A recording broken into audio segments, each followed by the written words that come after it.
Everybody say you Hollywood. How dare you tell me that I got it good? Gotta check and treat it like I'm Robin Hood. When it was time to stand up for me, see nobody stood. And I was looking at you, all the ones I fed. Had me grinding all them nights when you was going to bed. What's going on, everybody? This your boy Jordan Perkins. This is the Perk Season Podcast. This is the Athlete Spotlight. Today we got a special guest, my man LJ Stansbury from Dell State University. Career high 26, hooping. What's going on, bro? What's up, Brody? Long time. How you been, man? Maintaining, bro. Just grinding. That's all it is right now. This is, we got a theme here. Everybody that came on the show so far come from Delaware, grew up in Delaware. I actually played with them a couple times since we was in middle school. What was it? The Solid Rock Baptist League. Solid Rock Baptist League over at Eisenberg. Yeah. So that was good times. My dad actually made me run point there. That was the first time I ran point in my life. I didn't know what I was doing. Gotta start somewhere. That's a fact though. So so you went to Hodson, right? Correct? Yes, sir. Now, for people who don't know, Hodson is a really good, usually a really good basketball program. So they, have a lot of D1 players coming out of there. Decent program, always really competitive. So you was a 1,000-point scorer, right? Yes, sir. Yep. So how much did you average in at Hodson? My senior year, I probably averaged, I think 21 and a half. So, and probably 5 boards. Okay. Not too crazy. He said not too crazy. So what was the So what was your position? Was you you wasn't a point guard. You had the guy Jamal, right? Yeah, we had Jamal, Shamar Pride. He ran point for us. So yeah, I pretty much kind of played all over 1 through 3. I would say in high school. Okay. But yeah, I had long arms, so I could guard anybody basically. Right. So coming out of high school, what was your recruitment looking like? It was was it crazy? What was it? I know you played with Team Final. I mean, not Team Final, Team Philly Pride. Philly Pride, yeah. So my sophomore year, I picked my sophomore year summer going into junior year.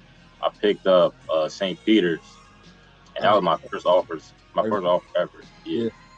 And it's crazy. Right after that, I'll probably say 2 weeks later, I had a workout with Coach Todd, and Ryder came through, and they just watched me work out, and boom, they offered me. So those were my 2 offers in high school. Right. And yeah, that's kind of how that went.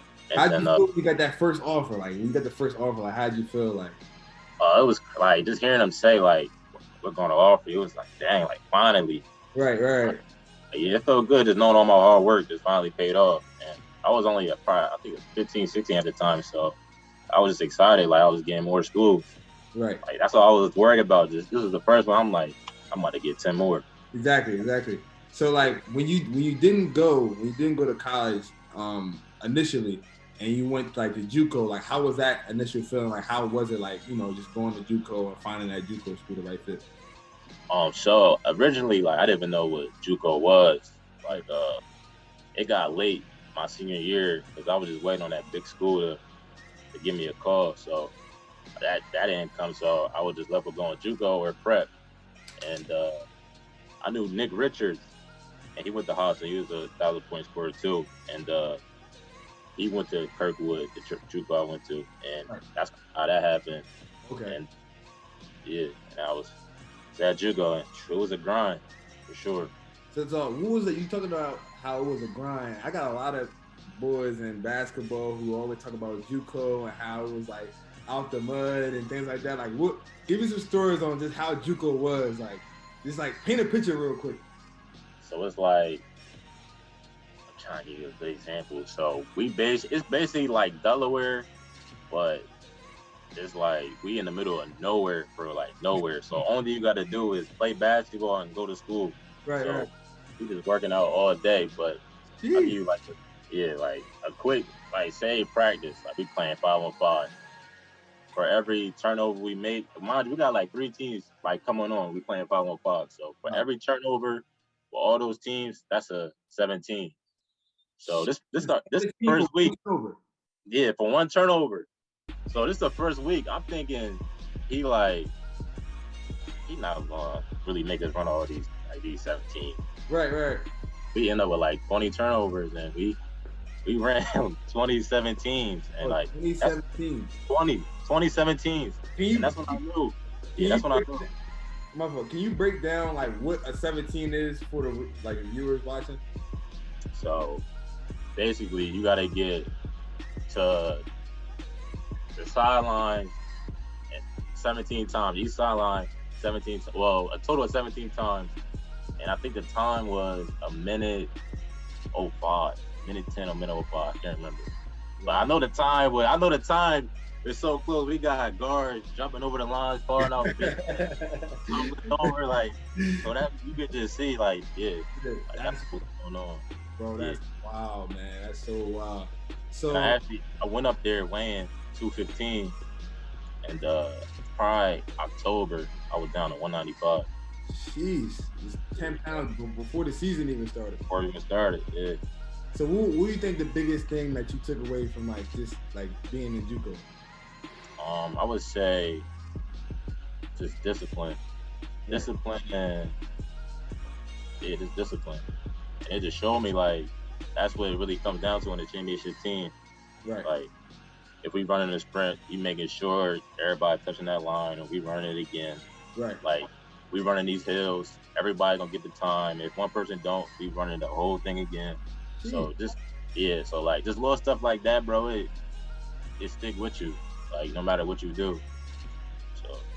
So like we say discipline for sure. So, talking about discipline, talking about your journey and everything. So I know, going to DSU, when you finally went to a 4-year college, like, but what was it about DSU that kind of made you select that? Like, what was it about the HBCU and DSU? I know we were all from Delaware, but like, what do you think about that? Well, for one, I went away, so to Iowa, and like I'm real close with my mom, so I wanted her to be able to see me play again, and that played a big part of me coming back home to play. But the DSU being the HBCU, it was an experience for sure. Like one thing you learn, like they never gonna give up on you. Like even if your team 0-20, 0-15, like the crowd gonna be there deep. Every game, every game. So, like, it was just. I feel like it was at home for me. So was it something about the visit? Like, at what point you were just like, okay, I'm coming to DSU. Like, I'm coming because, like, in Delaware, like DSU, it's like DSU and UD, and it's like DSU. Sometimes it's not really known for. They had players coming out of DSU before, but it's not really known for basketball as much as you did, even though they probably sometimes on the same level, but you know what I mean. So it's like, at what point you were just like, okay, I'm sorry to DSU. Like, so it was it's basically like how I felt when I went into Hudson. Like I heard that Hudson never won any championships. I wanted to be the first guy to win that chip for Hudson, and that's kind of the same way I felt when I went to Del State. Like I wanted to be the first guy to really turn the program around. First guy to just, bring it back to Delaware, to bring that energy back to, everybody should go to Del State now. Everybody not going to UD. exactly. Del State, the new powerhouse, how, bro. Like, yeah. I can 100% agree with you on that one, definitely. And it's good, especially now that, HBCUs and things of that nature like coming and being more relevant. I remember like the guy Mikey Williams, he was talking about going to the HBCU. Like you seeing a lot of people, start to kind of change. And for somebody that was like you was an all-state player and things like that, to go back home and go to HBCU, like that was big. That was definitely big. So you was plagued with a lot of injuries in your college career, like unfortunately a lot of injuries. So what was like? Take me into your mindset. Take me into your mindset of like, do you ever think that you was gonna like give up? Like you just want to, chalk basketball. Like, I'm at HBCU. Like, let me just try to get my degree and kind of head out. Like after like the second injury. Right. I'll probably say when I tore my labrum, that was the only time I really thought about like, dang, like I don't know if Like I'm gonna be able to, because with a labrum tear in my shoulder, that sidelined me for I think like 9 months and like 9.5 months. Jeez. So yeah, and right before that I tore my MCL. So it was like I just came back just to get hurt again, kind of. Right. And yeah, that was kind of the only point where I felt like I don't know, but once I started playing again and you just miss it. Like this is a void I just felt missing. Right. And I knew if I just stopped playing, like I was gonna miss that forever. So yeah, that's kind of how I bounced back into it. Wow, man. Yeah, I can definitely see how, like, luckily in my college career and my basketball career, I never got injured. I think the biggest injury I probably had was like an ankle injury. And I remember the one time I got injured, like seriously, but it was like off season. Like I think I hyperextended my my ACL or MCL, one of the two. I just hyperextended it. And I was like, bruh, like I couldn't play. And when you play basketball as much as we do, you kind of like you said, like it's like that open void. It's like what I do now, like exactly like what I'm about to do. And yeah, like bro, I was the same way. Like I never used to get hurt. Ever. Like I probably roll my ankle. I used to roll my ankle all the time, but that was probably the most severe injury I'll get. And like when my trainer first told me I tore my MCL, I couldn't believe him. I'm like, it's no way. Right. Because that almost sound like something that would happen to me. Exactly. Did like you felt it? Like you felt like it was like, was it like? Yeah. So like I actually slipped when I'm getting up, and that's when I knew I felt like a quick pinch. Mm-hmm. And I'm walking over to the baseline. And my knee kept going out, but it was no pain. But I just knew it felt off. I'm like, yo, why my knee feel like there's nothing in there? Right. And I go over there and he do a couple of things to it, and like, he tore your MCL. Dang. Yeah, bro. But outside of basketball, man, we just touched on HBCU a little bit. Like, what was like one of the biggest takeaways? Like, I seen you was at like a ceremony with a suit and tie on. One day, like I know it's a lot of things that go on in BSU. Like, what was like one of the biggest takeaways from going to like a historical Black college? The biggest takeaway I would say was just being around my people. Like everywhere I go, it's just you surrounded by blackness. Right. Like everywhere from the calf, you got fried chicken Wednesdays. Hey, you the second person today who told me about fried chicken Wednesday. Like, yo, it's a real thing. Like, there's lines outside the cab for that. Like, bro, it's crazy. This stuff you can't explain. Like, it's everything, bro. It's embracing it. Like, you really retouch with your inner yourself, your blackness, for real, bro. It's a great thing. Like, I recommend HBCU to anybody. Wow. Yeah. So, you had like a career. How long did you play at DSU? 2 or 3 years? 3 years. Yeah. 3 years.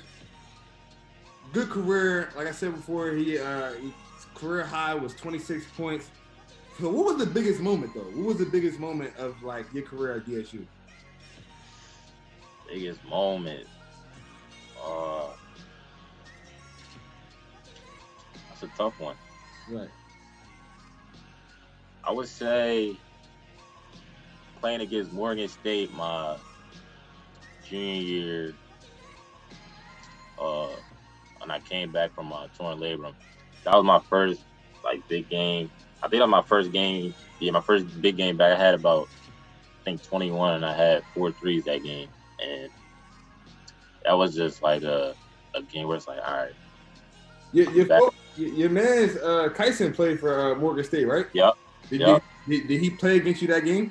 He actually transferred out that same year. Okay. But he was watching it though. He was watching it. But. So for the viewers watching at home, his right hand man is Kyson. Kyson was the player of the year in Delaware, and he went to Morgan State to play. So you said your most memorable moment was against his team, huh? Yeah, I tell you that all the time. Like, bro, I got you. Like, I'm gonna kill him every time we play him. I got you. Right. Yeah, that's funny. Now, so like, was it like? So, what about that moment made it? How much you say you had? 21. 21. So what? Because that wasn't your career high. So what about that made it? Because it was off your injury. Yeah, so like that was my first big game, like that whole year. I think I played. I was probably like 5 games in, and I think like even my coaches was just like, I knew you had it in you. Like just hearing that from them just confirmed it. Like, oh, I had a good night. Like I'm back. Right. So just having that back in my, that battery back in your back, you just seeing a ball go through the bucket. It's just like. Was you home or away? It was away, and this was COVID, so it was no crowd. So I literally just got my bench just hyping me up and my teammates. So it's a bubble LJ. Yeah, bubble well is different. Nah, so I gotta ask. I was thinking about this question to ask because a lot of people don't know what to answer with this, because in my career I kind of been on a team where in high school, I mean, you play our high school team. Like our high school team, we didn't make the playoffs until like my senior year. Yeah, he was the man of all 4. That's what I'm gonna get to. So, and in college, I came off the bench, but we won a championship my sophomore year.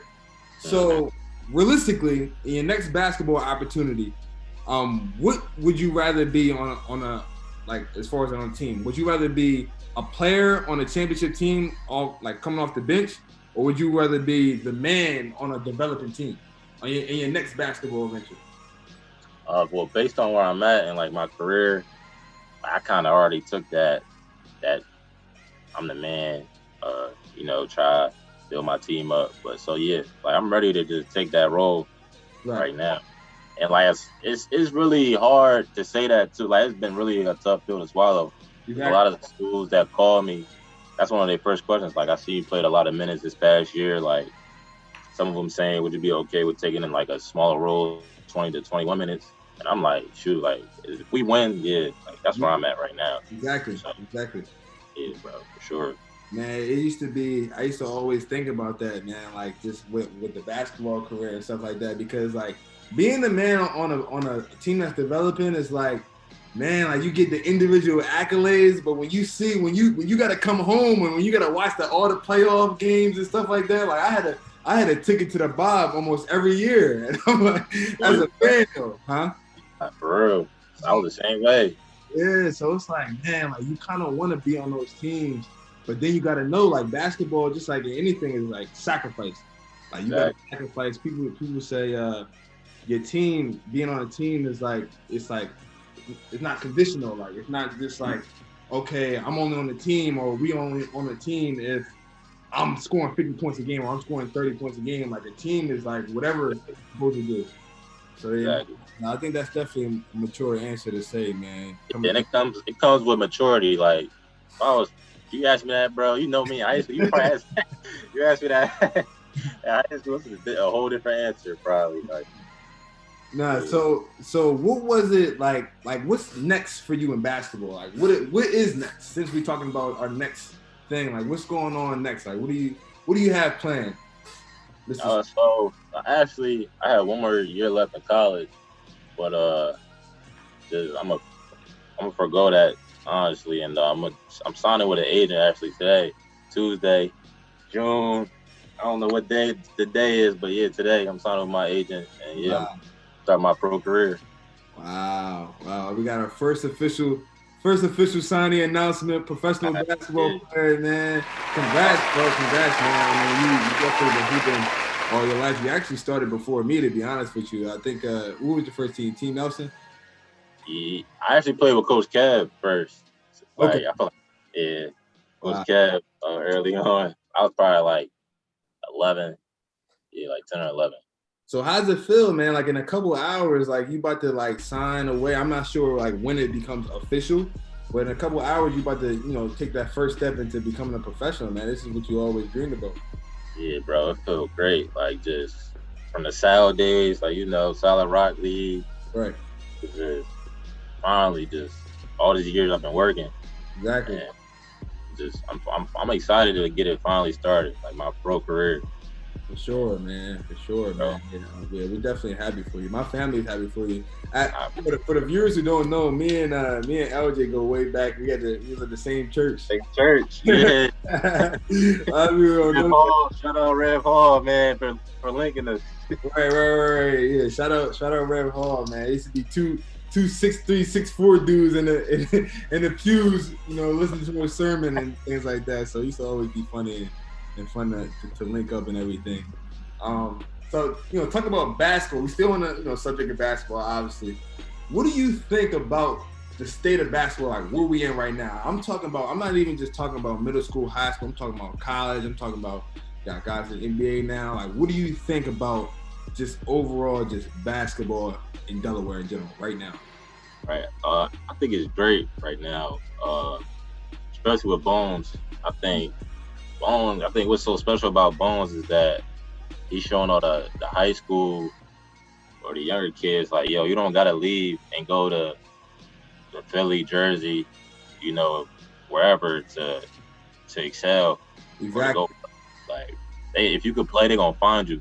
Right. Regardless. Like, even if you go D2, D3, like, they're going to find you. Even if you're from Delaware, you're from the smallest county in the country, like, right. They can find you if you could play. So I think the state of Delaware, though, is in a great place with basketball. Right, definitely. Dante, he stayed at Salesian. I gotta give him a shout out. Yeah, Dante. Sure. You know what's funny? About that? Like, I feel like a lot of people like, no, but Dante did it too. Like, Dante was in Salesiana, which he was, and you give him credit. For me, growing up in Wilmington and playing basketball, I felt like with Bones, I feel like it connects more to a lot of people because,